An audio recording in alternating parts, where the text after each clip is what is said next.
나이가 들면서 피부의 탄력은 점차 떨어지고 주름이 많아지는 노화는 자연스러운 과정입니다.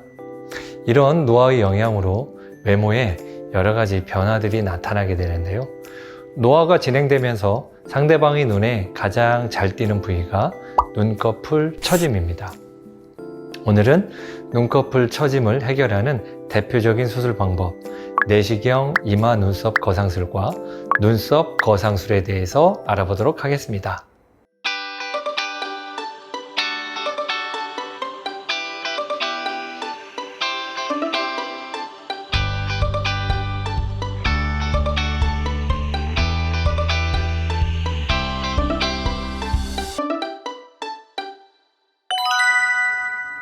안녕하세요.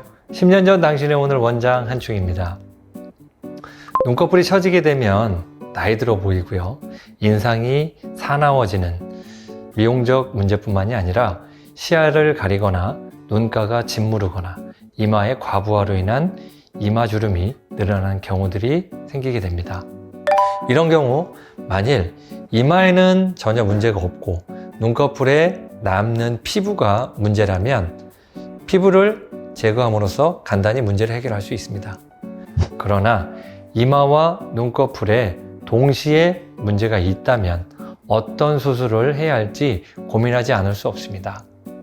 여기에 미간주름의 정도도 고려 대상이 되기 때문에 복잡한 상황에서 수술 방법을 결정해야 합니다. 결국 이마와 상안검, 즉 윗 눈꺼풀을 분리해서 고려할 수는 없고 서로 영향을 주고받는 관계라는 것을 이해하셔야 합니다. 우선 눈썹 거상술에 대해서 먼저 알아보도록 하겠습니다. 눈썹의 윗선이나 밑선을 절개해서 늘어진 만큼의 피부와 근육을 위쪽으로 이동시켜서 보다 젊고 아름다운 눈을 가지게 하는 수술이 눈썹 거상술입니다. 결과적으로 눈꺼풀이 위로 이동을 하게 되고 뚜렷하고 선명한 눈매를 보이게 됩니다. 그러나 모든 환자가 그런 것은 아닙니다. 오히려 눈썹 거상술이 좋지 않을 때도 있습니다. 노화로 인해서 이마에 결합 조직이 없는 하부가 처지면서 눈썹 자체도 처지고 그로 인해 눈꺼풀이 늘어나는 경우들이 생깁니다.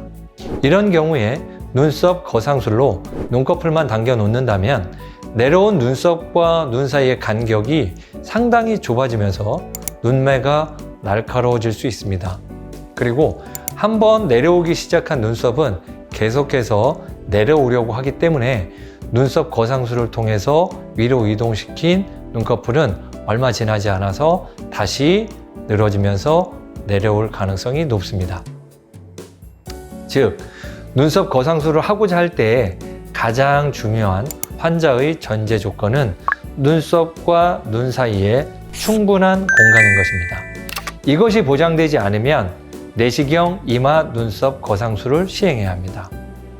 따라서 눈썹과 눈 사이의 공간이 충분하다는 전제 조건 하에 다음과 같은 환자분들이 눈썹 거상술에 해당이 됩니다. 첫 번째, 눈꺼풀이 처져 눈매나 인상이 사나워진 경우나 우울한 표정이 저절로 만들어지는 경우.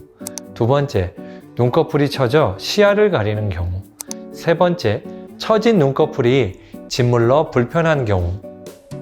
네 번째, 쌍꺼풀 라인을 유지하면서 처짐만 개선을 원할 경우. 다섯 번째, 인상의 변화를 원하지 않거나 자연스러움을 원하는 경우. 여섯 번째, 눈썹과 눈 사이에 잔주름이 많은 경우가 이에 해당합니다.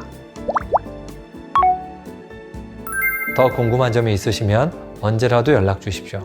성실히 답변 드리도록 하겠습니다. 감사합니다.